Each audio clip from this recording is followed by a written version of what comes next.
Bonsoir et bienvenue sur Légende pour les somnambules.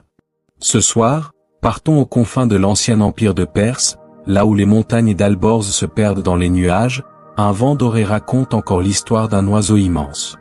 Le Simurghe, gardien du ciel, messager des dieux, mère et père à la fois, veilleur des âmes oubliées.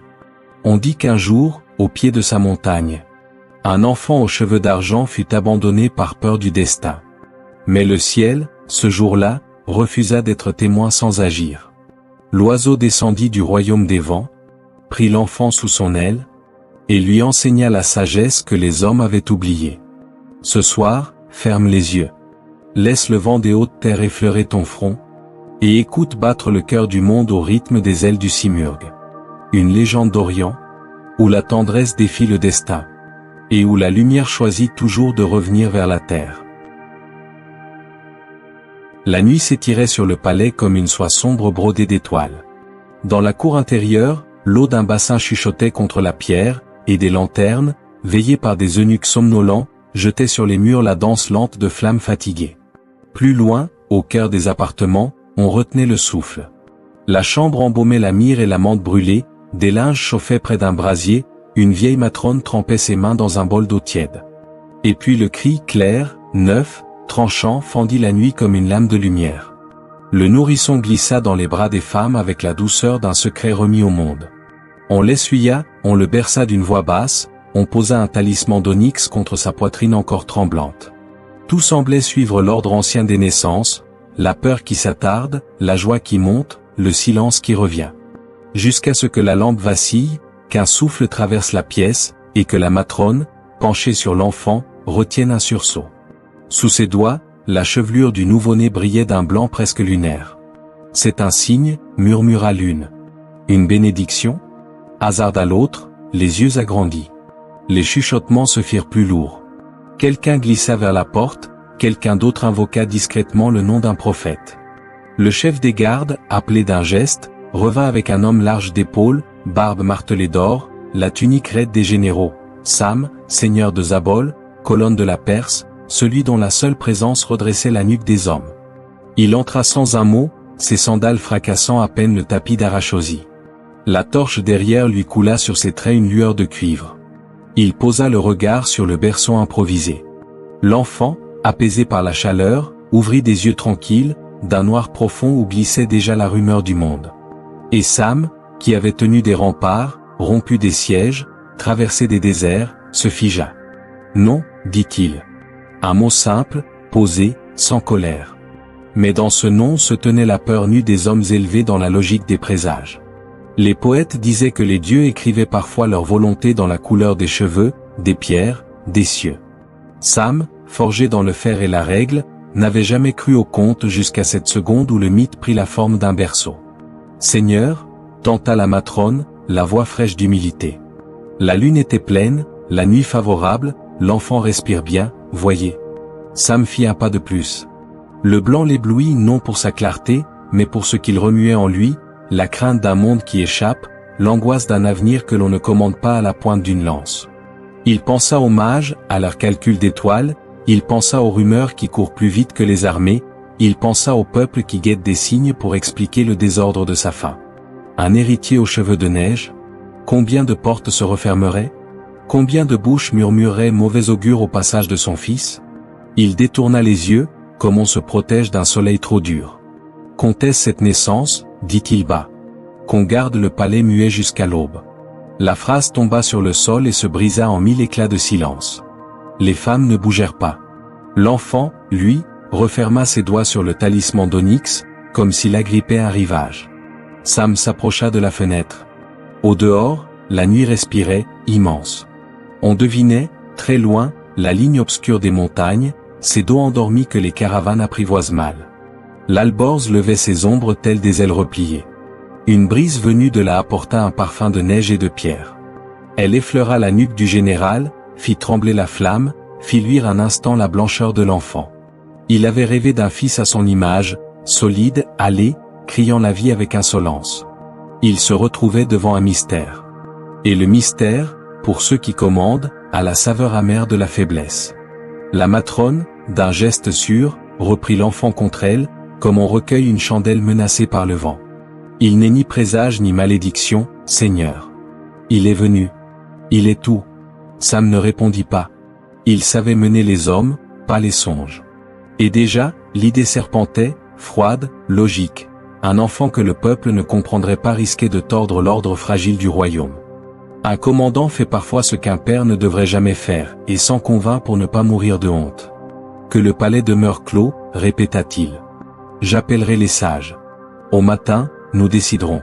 Il tourna les talons, la cape lourde brossant le sol, sortit comme on fit un incendie invisible. La porte se referma sur sa silhouette, emportant avec elle une part d'air. Dans le silence revenu, l'enfant poussa un soupir minuscule, puis un autre. La matrone le serra davantage, et ses doigts, tremblants, tracèrent sur ce front clair le signe que font les femmes quand elles n'ont plus d'armes que leur prière.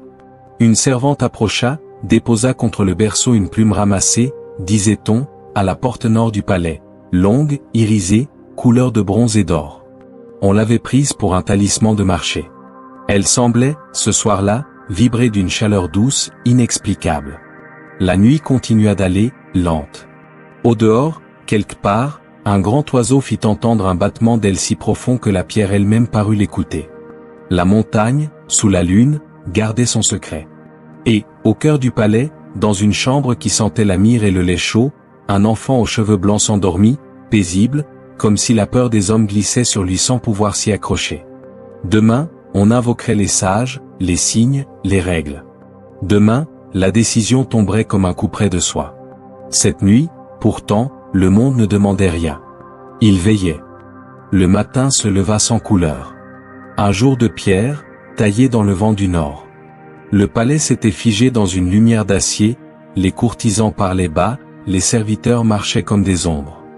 Dans la grande salle, le général Sam, drapé dans un manteau de laine sombre, écoutait les mages, impassibles, les mains jointes derrière le dos.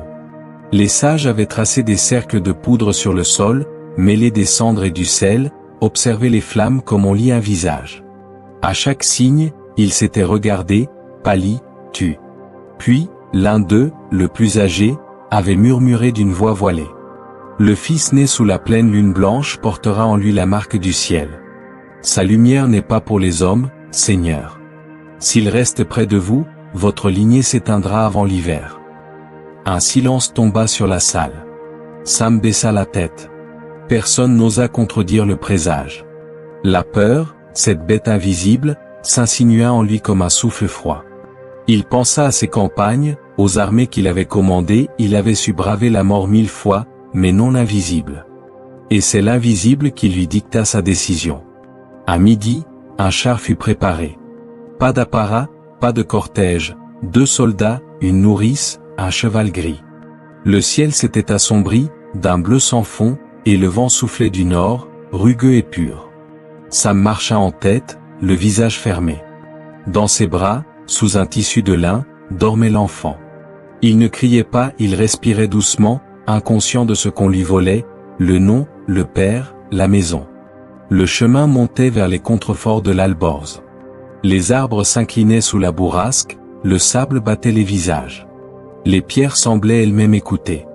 La montagne, là-haut, dressait ses pics enneigés comme des juges silencieux. Arrivé au pied d'un escarpement, Sam s'arrêta. L'endroit dominait la vallée, balayée par la brume. La nourrice hésita, serrant l'enfant contre elle.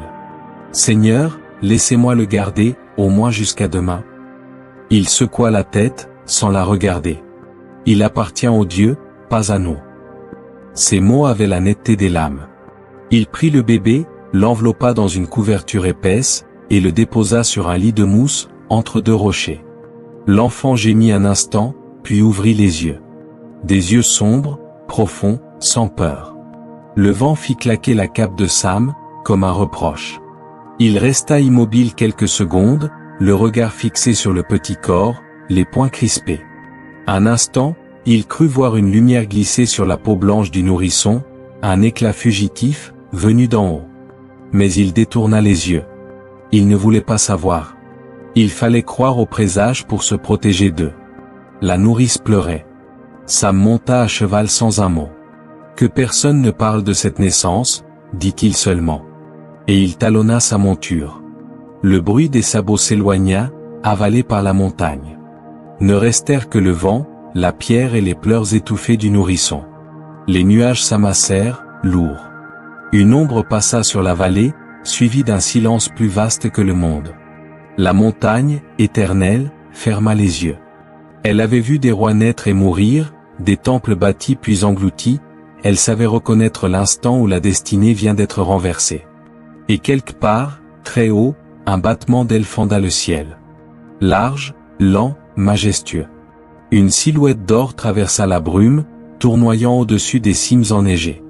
Le simurgue avait senti l'appel avant qu'il ne soit prononcé. Le vent du nord portait un nom qu'aucun homme n'avait encore donné. Et la montagne, témoin muette, se fit berceau.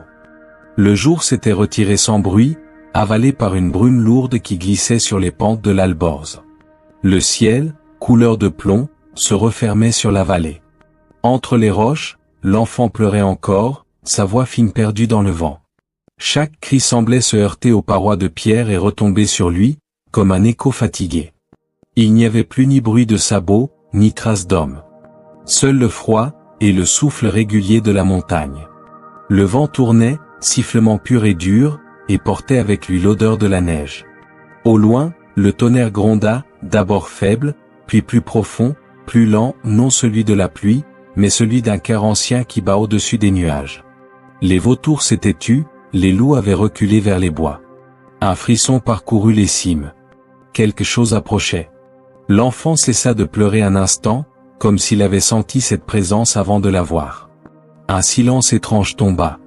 Même le vent sembla retenir son souffle. Puis un éclat d'or fendit la brume. Au sommet du ciel, la lumière se mit à trembler, non celle du soleil, mais celle d'un feu venu d'ailleurs. Des plumes d'un or pâle commencèrent à tournoyer, suspendues dans l'air comme des flocons de lumière. Elles descendaient lentement, dessinant autour du rocher un cercle chaud, protecteur. L'enfant leva les bras, fasciné par ces lueurs. Alors le grondement se fit plus fort.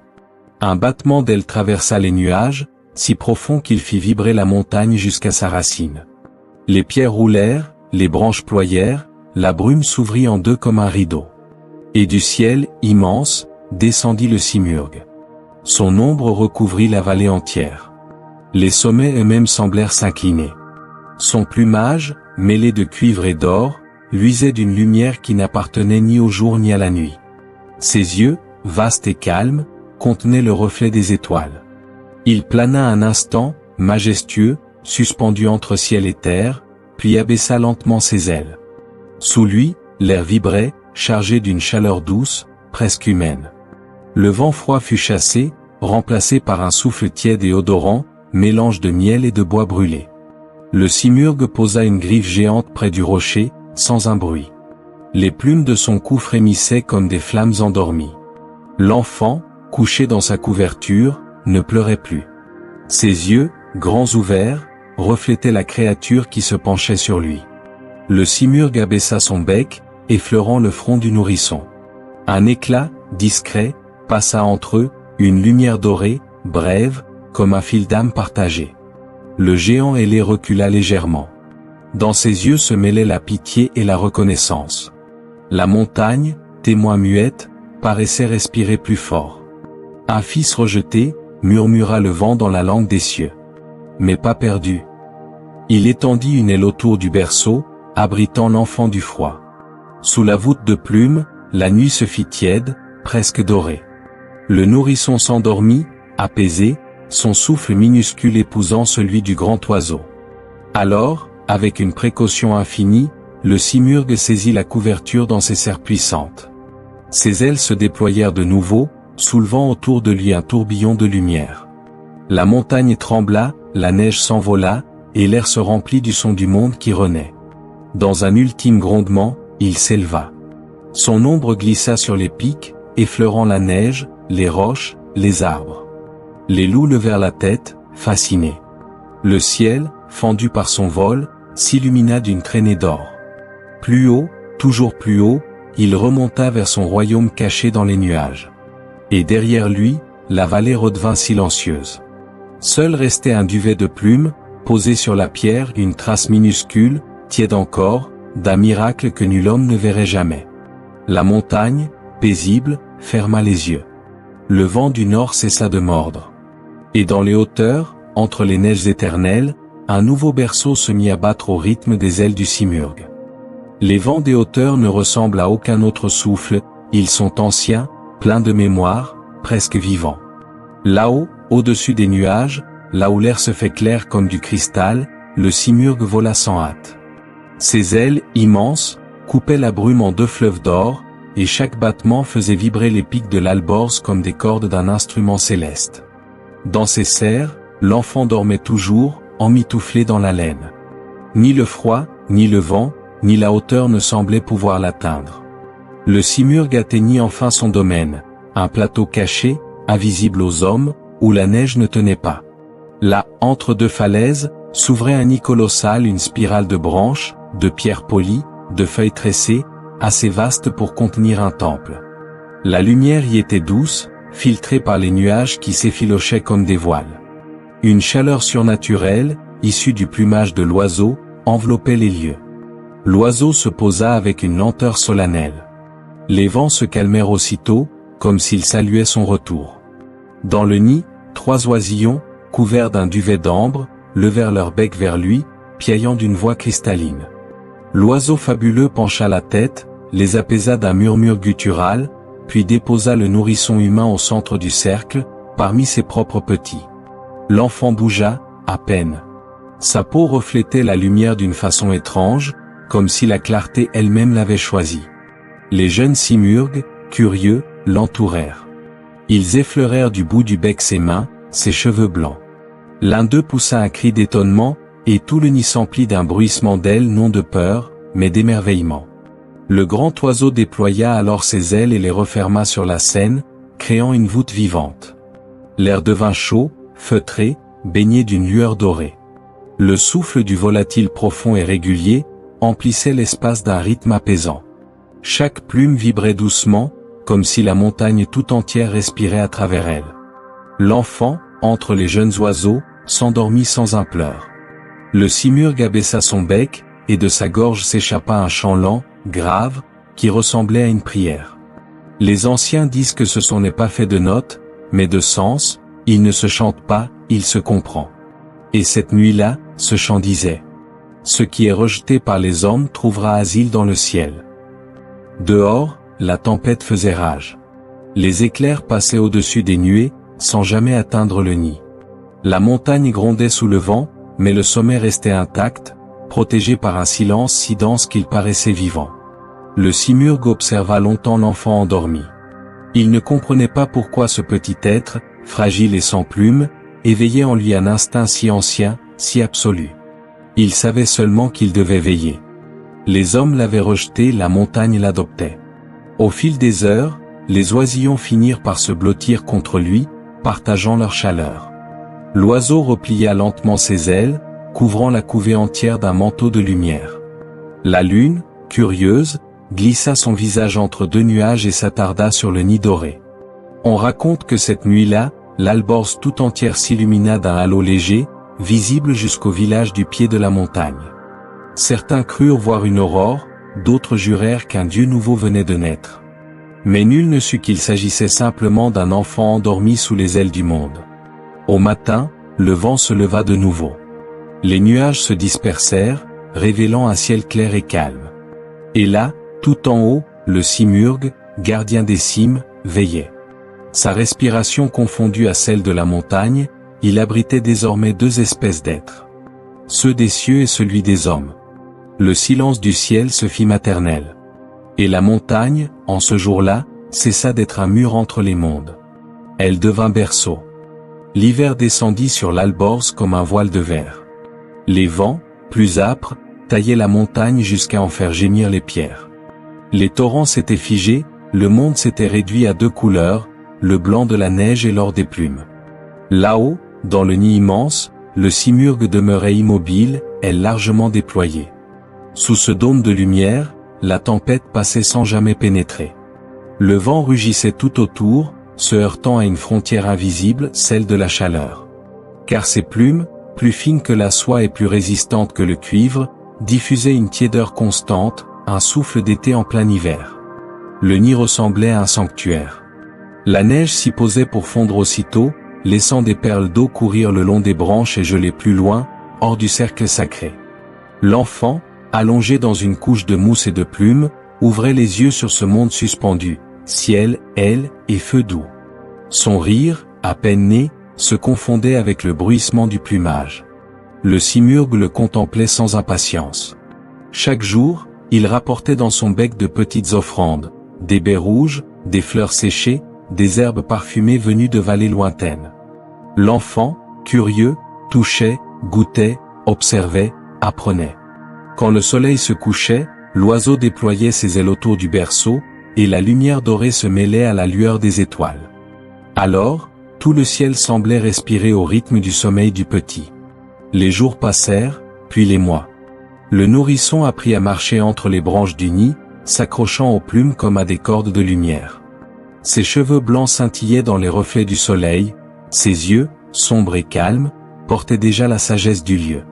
Parfois, il s'arrêtait, tendait la main vers l'horizon, et murmurait des sons que même le vent comprenait. L'oiseau, en silence, l'écoutait. La neige, en contrebas, s'empilait en vagues immobiles. Des éclairs de givre tapissaient les flancs de la montagne. Mais dans le nid, la vie demeurait tiède et douce. Le simurgue pliait parfois une aile pour mieux entourer son protégé, et la chaleur se faisait alors presque humaine.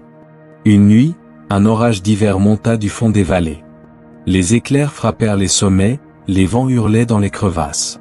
La montagne elle-même tremblait sous les rafales. L'oiseau, impassible, demeura debout, ailes ouvertes. Chaque éclair qui s'abattait semblait se dissoudre à son contact. La foudre frappait l'or et s'y perdait. Sous ce bouclier vivant, l'enfant dormait, paisible, son souffle rythmé par celui de l'oiseau. Quand l'aube reparut, le ciel était clair, lavé de toute colère. La neige brillait d'un éclat neuf, et l'air, plus pur, vibrait d'un silence cristallin.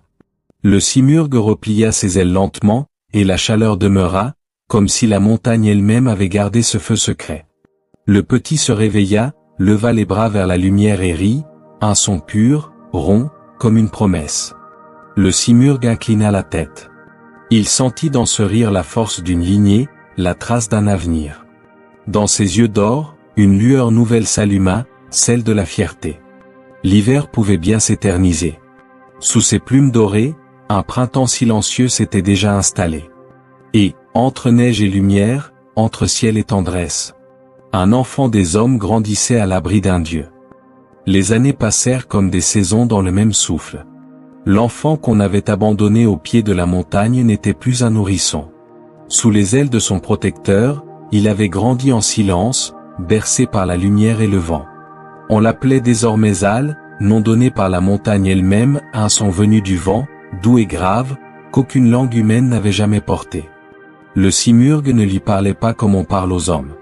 Ses leçons se glissaient dans les murmures du monde. Quand l'oiseau battait des ailes, les nuages formaient des signes. Quand il chantait, les pierres vibraient d'un écho plein de sens. Et Zal, l'oreille fine, apprit à comprendre ce langage invisible. Il apprit d'abord le langage du vent.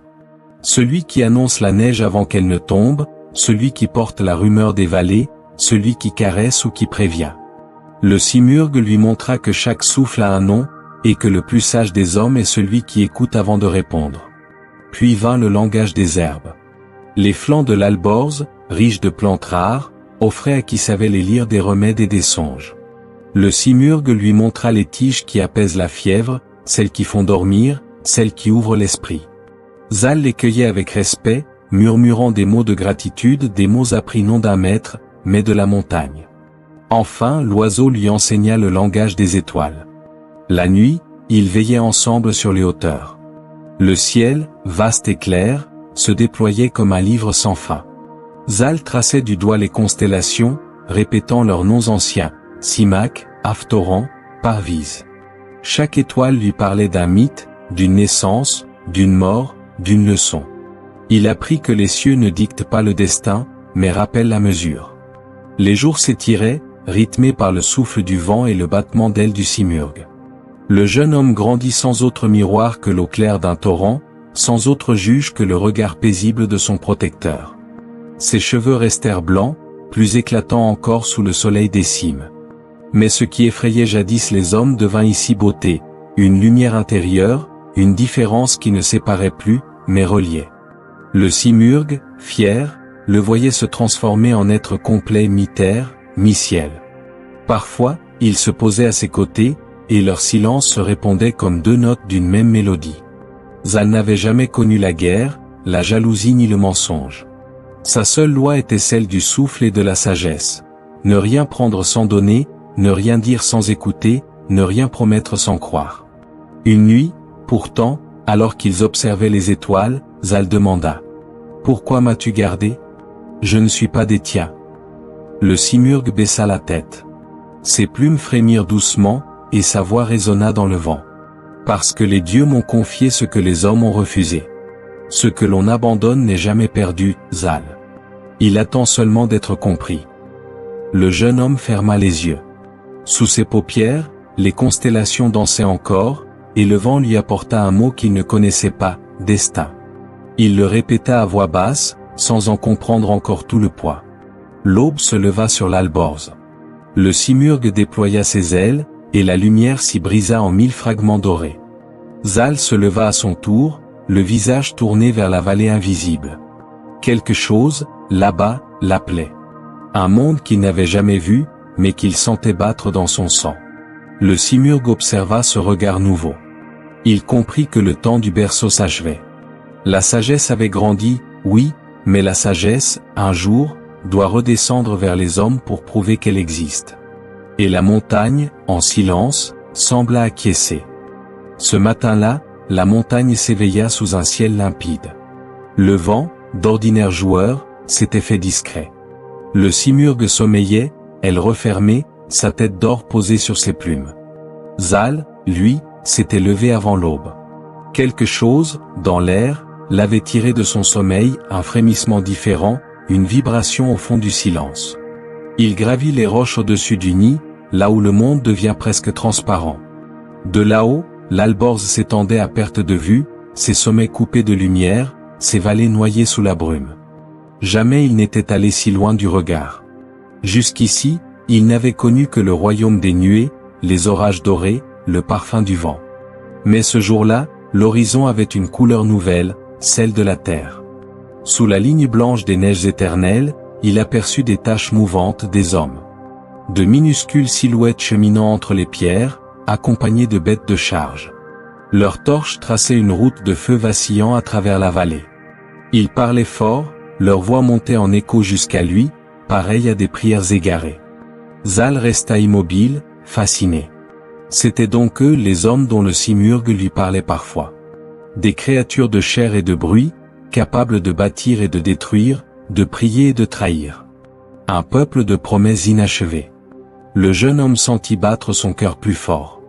Ce monde inconnu l'appelait, non par curiosité, mais par un fil invisible qu'il ne sut nommer. Derrière lui, le simurgue s'éveilla. Son ombre couvrit doucement le rocher. « Que regardes-tu, Zal ?» La voix résonna dans l'air comme un souffle grave. Le jeune homme ne se retourna pas tout de suite. « Des hommes.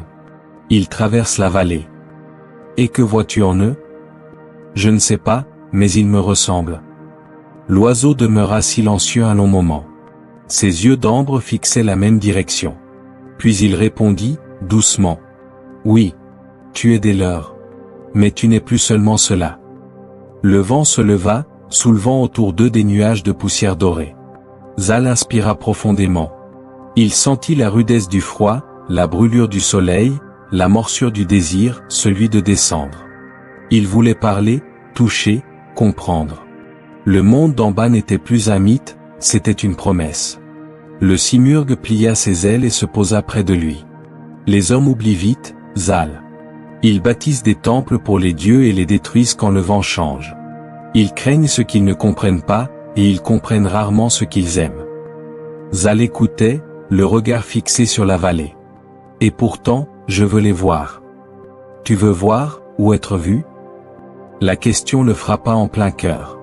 Il n'avait jamais pensé à ce qu'il cherchait vraiment. La montagne lui avait offert la paix, mais le monde, lui, promettait le tumulte. Et dans ce tumulte, peut-être, il trouverait la réponse à ce qu'il était vraiment. Le simurghe abaissa son bec et toucha le front du jeune homme. Quand ton regard descend vers les hommes, le mien s'élève vers le ciel. Chacun de nous aspire à ce qu'il n'a pas. Une brise douce les enveloppa, emportant les derniers mots comme un secret partagé. Zal resta là, longtemps, à contempler la vallée jusqu'à ce que les silhouettes disparaissent derrière un nuage. Sous son pied, la pierre vibrait. Il sentit, pour la première fois, que la montagne n'était plus un refuge, mais une frontière. En redescendant vers le nid, il sut que quelque chose venait de commencer. Il n'était plus seulement le fils des hauteurs, il devenait celui du seuil. Et le seuil, toujours, appelle à le franchir. Les années avaient passé, lentes et sans éclat, dans le palais de Zabol. La gloire de Sam, jadis éclatante, s'était ternie comme un métal trop poli. Les armées obéissaient encore, les vizirs se penchaient toujours devant lui, mais le feu de son regard s'était éteint. Sous ses cheveux grisonnants, son visage portait la fatigue de celui qui a vaincu tout sauf lui-même. La nuit, il dormait peu. Quand le sommeil osait enfin s'approcher, il lui apportait toujours le même rêve. Un enfant, debout au milieu d'un champ de neige, tendait les bras vers lui. Ses cheveux luisaient d'un éclat lunaire, son visage était calme, sans reproche. Sam avançait, appelait, mais à chaque pas la distance grandissait, le sol se dérobait. Et toujours, avant qu'il ne puisse atteindre l'enfant, une ombre d'elle passait au-dessus de lui large, dorée, silencieuse et tout disparaissait. Il se réveillait en sursaut, le cœur battant, la gorge sèche. Les flammes du brasier dansaient sur les murs, dessinant des silhouettes d'oiseaux. Alors il restait là, assis dans le noir, prisonnier d'un remords qu'il ne savait nommer. Le fils qu'il avait abandonné ne cessait de revenir, non dans la réalité, mais dans sa chair. Et ce rêve-là, aucun sabre, aucun décret, aucune prière ne pouvait le chasser. Le royaume lui-même semblait malade de ce silence. Les récoltes faiblissaient, les troupeaux disparaissaient dans les tempêtes, les rivières débordaient hors de saison. Les anciens murmuraient que les dieux s'étaient détournés de Zabol, ou qu'une faute pesait encore sur la maison du général. Sam ne répondait pas. Mais, parfois, il montait seul jusqu'à la tour la plus haute et restait des heures à regarder vers le nord, là où l'alborz dressait son ombre. Sous le vent, les bannières claquaient comme des reproches. Chaque battement lui rappelait un cri d'enfant perdu. Les prêtres vinrent, les mages consultèrent les astres, rien n'y fit. Les étoiles, d'ordinaire bavardes, demeuraient muettes. Un soir, alors que le soleil mourait derrière les collines, Sam s'assit près du bassin central du palais. L'eau y était parfaitement immobile, miroir impitoyable. Il y vit son reflet, des yeux d'homme las, un front marqué, des lèvres serrées. Mais derrière ce visage, il crut apercevoir, un instant, une silhouette plus jeune, un enfant aux cheveux d'argent. L'image vacilla, puis s'effaça. Il tendit la main vers l'eau, mais l'eau se brisa en cercles qui s'éloignèrent comme autant de reproches. « Est-ce toi, mon fils ?» murmura-t-il. Le vent seul lui répondit, et dans ce souffle, il crut entendre une voix. « Tu as voulu échapper au présage, et c'est le présage qui t'habite. » Les gardes le trouvèrent ainsi, plus tard dans la nuit, assis au bord de l'eau, la tête baissée, tenant dans sa main un bijou qu'il portait toujours, un talisman d'onyx, celui qu'il avait fait poser jadis sur le berceau de son fils. Il le caressa du pouce, lentement, jusqu'à ce que le jour se lève. À l'aube, le messager du roi apporta une nouvelle. Les frontières vacillaient, les provinces se révoltaient, le trône voulait un héritier. Sam hocha la tête sans répondre. Un héritier ? Le mot résonnait comme une plaie ouverte. La guerre, pensa-t-il, peut apaiser la honte. Mais au fond de lui, il savait que rien ne comblerait le vide qu'il avait lui-même creusé. Alors, pour la première fois depuis longtemps, il pria. Non les dieux, ni les astres, ni le feu sacré. Mais la montagne. Celle qui avait pris son fils, celle dont il sentait la présence dans chaque rêve. Il murmura vers elle, d'une voix rauque, les yeux levés vers les cimes invisibles. S'il est encore vivant, protège-le. Et qu'il ne me ressemble pas. Le vent souffla plus fort, balayant les flammes du brasier. Un instant, dans la lumière vacillante, une plume dorée sembla tournoyer avant de disparaître. Sam resta seul, le regard fixé vers le nord. Et pour la première fois, le grand général de Perse pleura sans témoin. Le temps s'était arrondi en cercle parfait autour du nid. Les jours s'y succédaient sans âge, baignés de lumière pure, et le vent y passait comme une prière. Zal, désormais jeune homme, parlait au ciel avec la simplicité de ceux qui n'ont jamais menti. Ses mains savaient reconnaître les herbes, ses yeux déchiffraient la course des astres. Sous son regard, la montagne semblait vivante, presque docile. Mais le simurgue, lui, savait.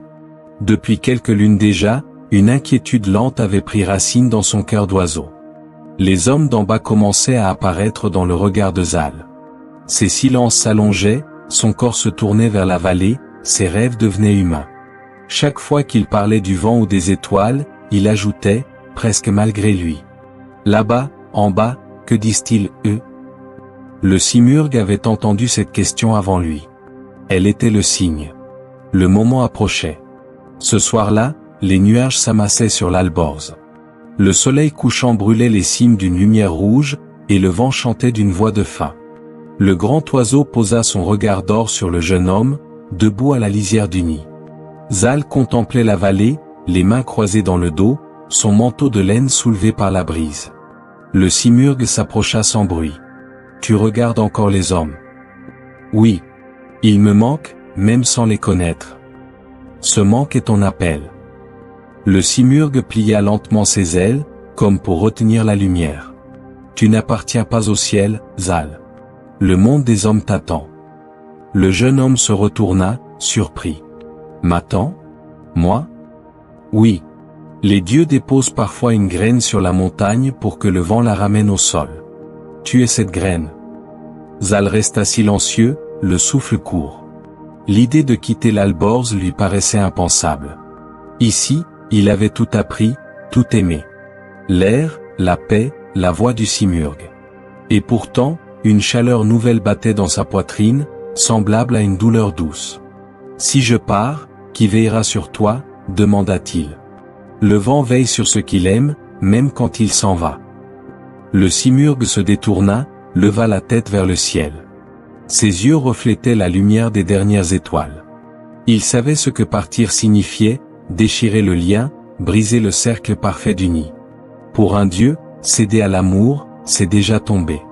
Alors il ferma les paupières et laissa le silence le traverser. Sous ses plumes, le cœur battait avec la lenteur d'un tonnerre lointain. Il pensa à l'enfant trouvé dans la neige, à ses pleurs, à ses premiers rires, à ses mains posées contre son bec. Il pensa à la tendresse, ce feu qui consume même les créatures immortelles. Puis il rouvrit les yeux. Le vent s'était arrêté, comme s'il attendait la décision. « Il est temps, dit-il. » Zal baissa la tête. « Je ne suis pas prêt. » Personne ne l'est jamais. Le simurgue déploya alors ses ailes, lentement, et la montagne tout entière sembla s'incliner sous le geste. Un flot d'air chaud enveloppa le jeune homme, portant avec lui l'odeur du nid, du bois, du temps. « Demain, quand le soleil frappera la première cime, tu descendras. Tu ne seras plus mon fils, mais mon témoin. » Une larme, légère comme la rosée, tomba du plumage d'or et se perdit dans la mousse. Zal la vit briller un instant avant qu'elle ne disparaisse. Il aurait voulu parler, dire sa gratitude, sa peur, son amour, mais aucun mot ne semblait digne. Alors il posa sa main contre le flanc du simurgue. L'oiseau ferma les yeux à ce contact, frémissant. Sous la peau du jeune homme battait un cœur humain. Sous ses plumes, le sien battait comme un tonnerre ancien. Et dans cette dissonance parfaite, un adieu prit forme, silencieux et sacré. La nuit s'étira, longue et claire. Quand l'aube s'annonça enfin, le simurgue leva les yeux vers l'est. Il se tint droit, la tête haute, comme un roi saluant la perte avec dignité. Le vent, ému, se tut. Le soleil, pudique, tarda à paraître. Et dans ce silence tendu entre deux mondes, l'oiseau choisit. Il renonça à l'amour pour que l'homme retrouve le sien. L'aube, timide, glissa entre les cimes comme un fil d'or. La montagne semblait retenir sa respiration. Nulle brise, nul cri d'oiseau, seulement le silence clair des grands adieux. Le simurgue se tenait au bord du nid, elle repliée, le regard tourné vers la vallée. Zal, debout à ses côtés, observait l'horizon d'un œil inquiet. Sous la lumière neuve, son visage avait perdu l'enfance, c'était celui d'un homme. Le simurghe baissa lentement la tête, et d'un mouvement souple, arracha 3 de ses plumes. Elles tombèrent sans bruit dans la main du jeune homme. Elles étaient plus légères que la neige, mais brûlaient d'une chaleur douce, vivante.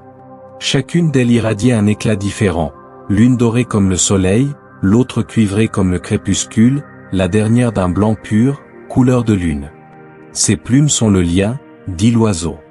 Si jamais le monde te rejette à nouveau, si la peur des hommes t'enchaîne, brûle l'une d'elles, et je viendrai. Nulle distance, nul ciel, nulle mort ne m'empêchera de répondre. Zal resta muet. Il sentit le poids du présent entre ses doigts, la vibration des plumes comme un cœur qui bat. Chaque frémissement semblait lui dire « Souviens-toi ». Il leva les yeux vers le simurghe, mais n'y vit ni tristesse ni colère, seulement la paix grave de ceux qui savent ce qu'ils perdent et pourquoi ils le font. « Pourquoi 3 » demanda-t-il doucement.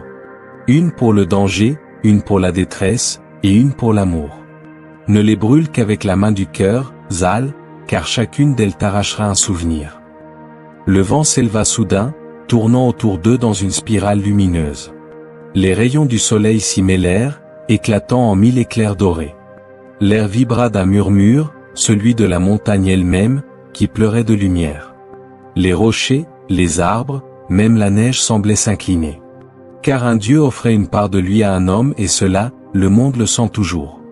Zal plia les plumes contre sa poitrine, puis tomba à genoux. « Comment te remercier ?» « En vivant, » répondit simplement le simurghe. « En faisant de ce que tu as appris ici une lumière pour ceux qui marchent dans l'ombre. Et surtout, en n'oubliant jamais que la sagesse n'appartient à personne, elle se partage, comme le feu. » Zal hocha la tête. Les mots s'enfoncèrent en lui comme des graines brûlantes. Le simurghe abaissa son bec et effleura son front d'un geste solennel. Le contact laissa sur sa peau une marque invisible, une trace de chaleur qui ne s'éteindrait jamais. Puis, lentement, l'oiseau recula. Ses ailes s'ouvrirent, immenses, éclaboussant le ciel d'or et de lumière. « Pars, maintenant, avant que mon cœur ne me retienne. » Zal hésita, un pas, puis un autre. Chaque mouvement semblait peser une vie. En descendant la première pente, il se retourna. Le simurghe se tenait encore là, fier et immobile, silhouette d'or sur fond de neige. Le vent, ému, portait autour de lui des éclats de lumière, comme des larmes dispersées. Zal leva la main en signe d'adieu. Le simurghe répondit d'un cri grave, long, vibrant, qui fit trembler la vallée entière. Ce cri, nul homme ne l'oublia jamais. Il disait la douleur du détachement, la noblesse du sacrifice, et la promesse tenue. Les nuages s'ouvrirent, laissant passer un dernier rayon de soleil. Il frappa les 3 plumes que Zal serrait contre lui, les faisant briller d'un éclat presque divin. Et, dans ce halo de feu et de vent, la montagne, silencieuse, pleura de lumière. Le ciel, ce matin-là, semblait ne pas vouloir s'ouvrir. Des nuées sombres s'enroulaient autour des cimes de l'Alborz, lourdes, suspendues, pleines de réticence. Le vent tournait, incertain, comme s'il cherchait à retenir quelque chose ou quelqu'un. Zal se tenait sur le seuil du nid, le regard perdu dans la mer de brume. Derrière lui, le simurghe demeurait silencieux, immobile comme une statue d'or. Le jeune homme serra contre lui le petit sachet de cuir où reposaient les 3 plumes. Elles vibraient doucement, comme si elles sentaient elles aussi la séparation approcher. Un goût d'orage emplissait l'air. « Le monde d'en bas n'est pas fait de clarté », murmura le simurghe. « Les hommes aiment et craignent dans le même geste. » Zal hocha la tête. « Je n'ai plus peur. Alors souviens-toi, là où les dieux s'effacent, sois juste. » Le vent siffla, plus fort. Les nuages glissèrent entre eux comme un voile. Quand ils se dissipèrent, le simurghe avait reculé, ses ailes entr'ouvertes, immenses, presque irréelles. Le regard qu'il posait sur Zal n'était plus celui d'un gardien, mais d'un père. Aucun mot ne fut prononcé, il n'y en avait plus à dire. Zal fit un premier pas. Le sol se déroba sous lui, la pente était rude, la pierre coupante. Mais chaque pas qu'il arrachait à la montagne semblait répondre à un rythme ancien, celui de la vie qui reprend.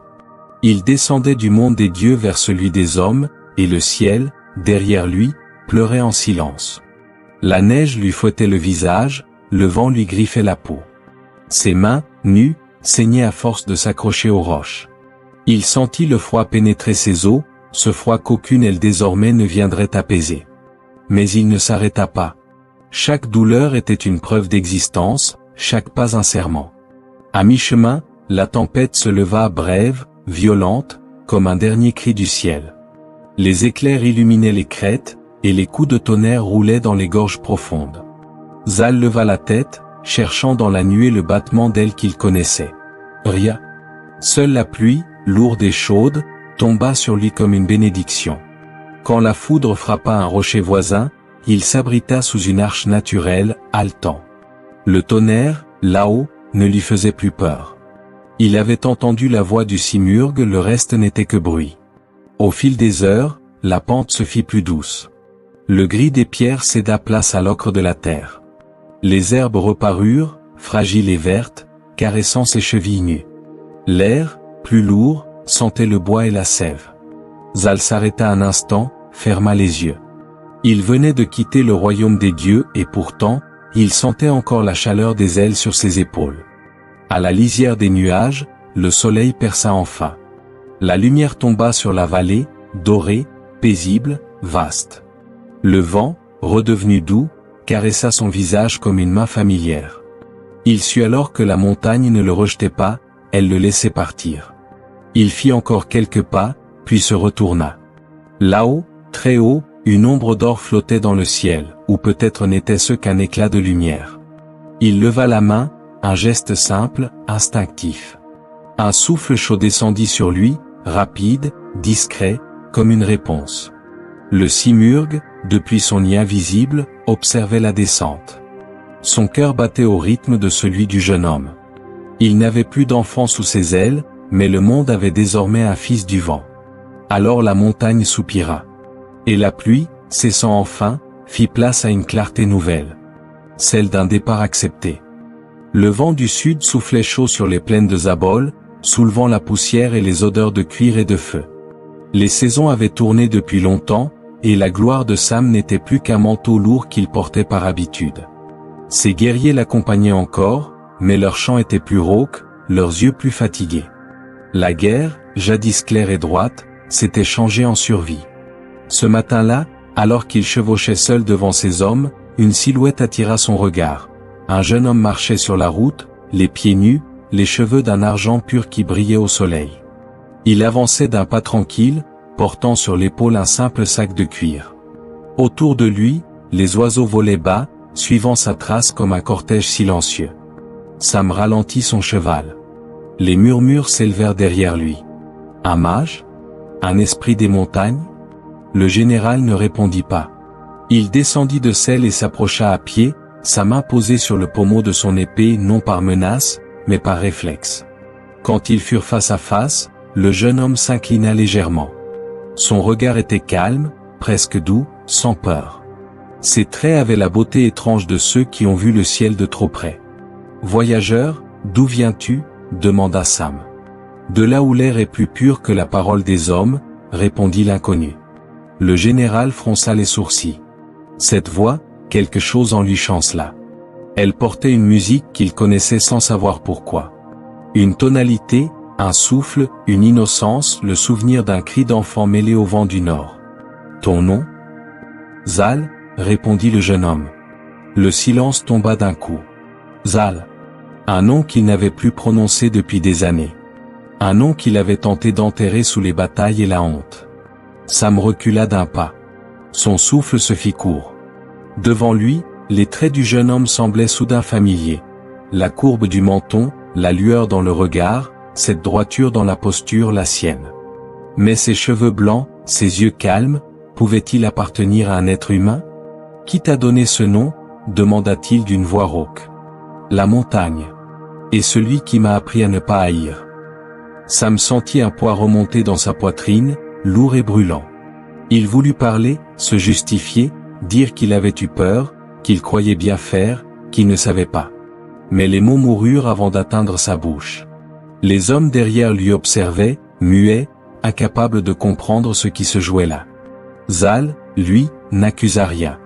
Il se contenta d'ajouter : j'ai appris que les pères font parfois des gestes et que les dieux seuls peuvent pardonner.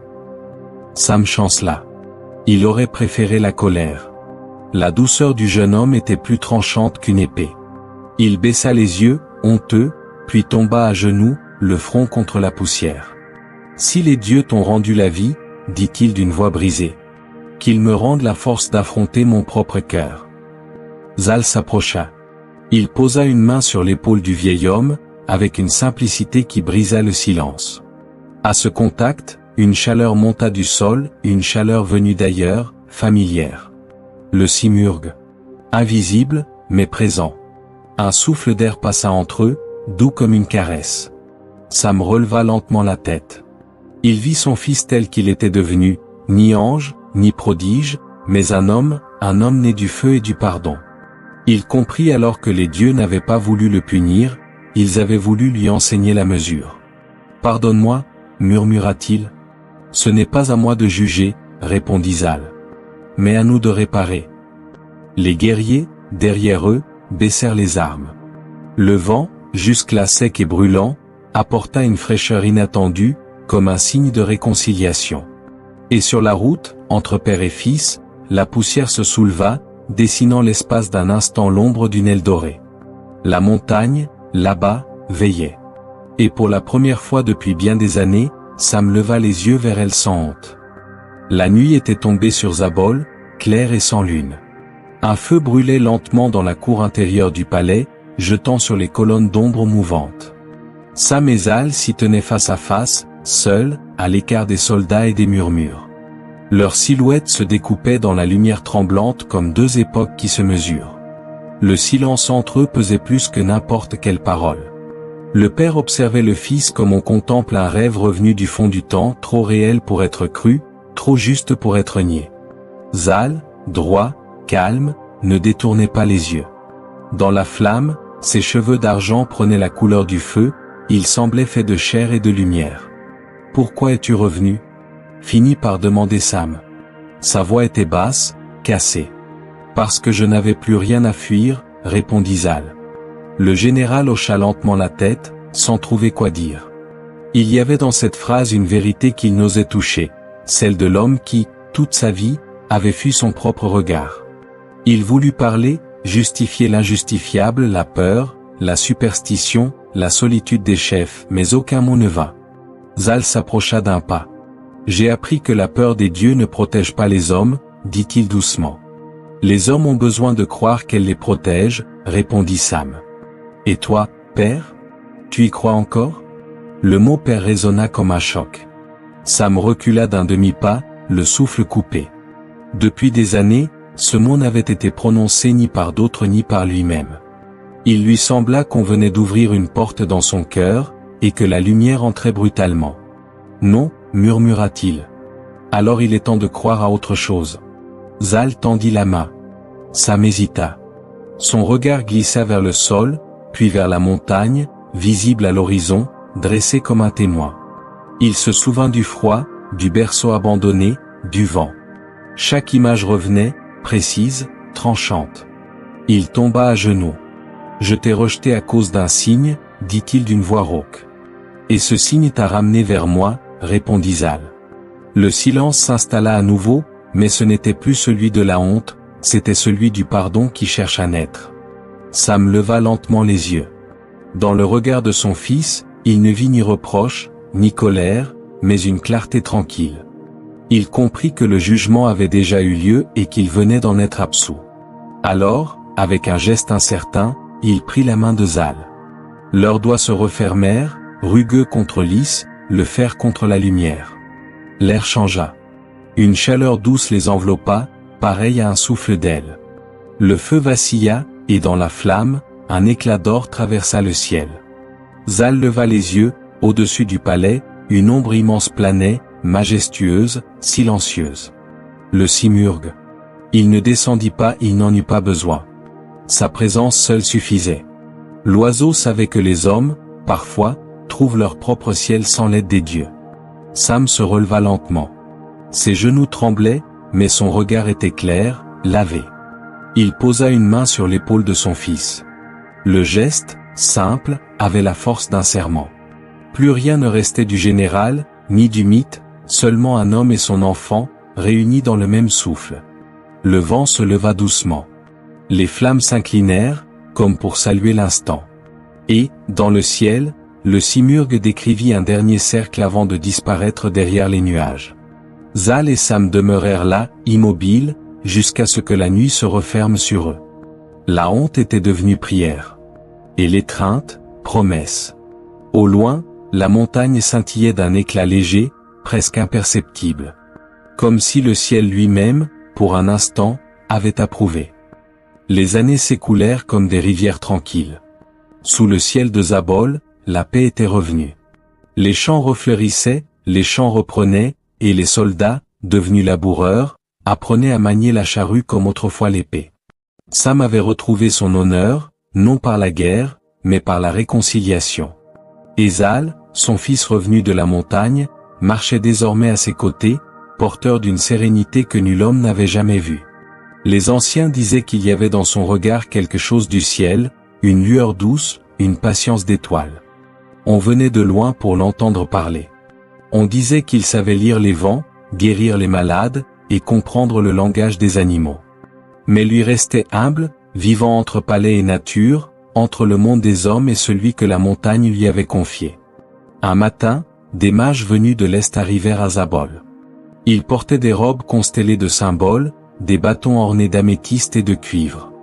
Leurs yeux, habitués aux flammes et aux songes, semblaient lire dans le vent comme dans un livre. Ils avaient voyagé des semaines pour rencontrer celui que les légendes nommaient déjà l'enfant du simurgue. Sam les accueillit dans la grande salle. Zal, curieux mais tranquille, se tint à ses côtés. Les mages disposèrent leur cercle de poudre, allumèrent des torchets d'ambre et récitèrent des vers dans une langue oubliée. Le feu, d'abord stable, se mit à danser violemment, projetant sur les murs des ombres d'ailes. L'air s'épaissit. Puis, d'une seule voix, ils parlèrent. De la lignée de Zal naîtra un enfant au cœur de lion. Il brandira la justice là où les hommes ne verront que la force. Il portera un nom que nul roi ne pourra souiller, Rostam, fils de la lumière et du vent. Sam ferma les yeux. Un frisson le traversa. Zal resta immobile, son esprit déjà ailleurs, vers l'avenir qu'il ne voyait pas encore. Les mages poursuivirent, la voix comme une marée. Le simurgue veille encore. Ses plumes, gardées dans ton sang, Zal, protégeront ton fils et les fils de ses fils. Tant qu'une plume du simurgue subsistera, la lumière ne s'éteindra pas sur la maison de Zabol. Le vent se leva doucement dans la salle, sans porte ouverte, sans fenêtre. Les flammes se courbèrent, saluant un visiteur invisible. Une odeur de cendre et de miel emplit l'air. Et chacun comprit, l'oiseau d'or écoutait. Quand le feu s'éteignit, les mages s'inclinèrent profondément. Ils ne demandèrent ni or ni terre, seulement le silence, car une prophétie ne se monnaie pas, elle s'attend. Puis ils partirent, laissant derrière eux l'écho de leurs paroles, suspendues comme une promesse dans la poussière du palais. Zal, pensif, marcha jusqu'à la terrasse. Là, il sortit de son vêtement le petit sachet de cuir. Les 3 plumes y reposaient encore, intactes, pures, chaudes comme si elles respiraient. Il en effleura une du bout des doigts. Un courant d'air monta du sud, caressant ses cheveux. Il reconnut ce souffle. « Tu veilles encore, n'est-ce pas ?» murmura-t-il. Le vent ne répondit pas, mais le ciel, clair et vaste, vibra d'un éclat doré. Un rayon se posa sur les plumes, les allumant d'une lumière vivante. Zal sourit. Il comprit que la prophétie n'était pas seulement celle d'un fils à venir, mais celle d'un lien qui ne mourrait jamais. La lignée du simurgue venait de commencer. Et la montagne, invisible au loin, s'inclina sous le poids tranquille du destin. L'hiver touchait à sa fin. Sur les cimes de l'Alborz, la neige fondait par nappes, découvrant la roche sombre et les mousses argentées. Les torrents, ranimés, chantaient à nouveau dans les crevasses, et le vent, plus doux, portait avec lui des parfums de fleurs endormies. Mais tout là-haut, dans le royaume des nuées, quelque chose s'apprêtait à finir. Le simurgue, perché sur la crête du monde, regardait le ciel avec une lenteur grave. Son plumage n'avait rien perdu de son éclat, mais ses ailes semblaient lourdes de mémoire. Sous lui, la montagne vibrait faiblement, comme un cœur qui comprend. Il avait veillé sur les hommes, enseigné à un enfant, transmis sa lumière, et désormais, la lumière lui suffisait. Dans la vallée, loin en bas, Zal se tenait sur une terrasse, les yeux levés vers les sommets. Depuis plusieurs jours, il sentait dans l'air cette tension douce qui précède les grands départs. Chaque nuit, il rêvait d'un battement d'ailes, d'un cri lointain, d'un feu doré traversant le ciel. Il savait sans le savoir. Les plumes, dans leur sachet de cuir, palpitaient faiblement, comme un dernier salut. L'aube monta lentement, dorant la neige d'une lumière presque liquide. Le simurghe ouvrit ses ailes. Le geste fut si vaste que le jour sembla reculer. Sous son ombre, la terre se couvrit d'un voile d'or, les forêts s'inclinèrent, et les rivières ralentirent leur cours. Les nuages, touchés par la lumière, s'enflammèrent. Tout le ciel devint sanctuaire. Le simurghe leva la tête, et sa voix, si grave qu'elle semblait sortir des entrailles du monde, s'éleva. Ce que j'ai aimé ne m'appartient plus, mais ce que j'ai transmis vivra tant qu'un souffle portera mon nom. Alors, il s'élança. Les vents s'écartèrent pour lui ouvrir passage. Son ombre passa sur les vallées, sur les temples, sur les mers lointaines. Et partout où elle toucha, les hommes levèrent les yeux sans comprendre pourquoi leur cœur se serrait. Zal, du haut de sa terrasse, sentit le vent se lever d'un coup. Ses cheveux blancs s'envolèrent autour de lui. Le ciel s'illumina d'un éclat insoutenable, et, au centre de cette clarté, il aperçut l'oiseau. Non pas comme il l'avait connu, doré et majestueux, mais immense, presque fait de feu. Il déploya une dernière fois ses ailes, couvrant la terre entière. Une pluie de lumière tomba sur Zabol, douce comme des cendres tièdes. Les hommes crurent à un miracle, les enfants tendirent les mains.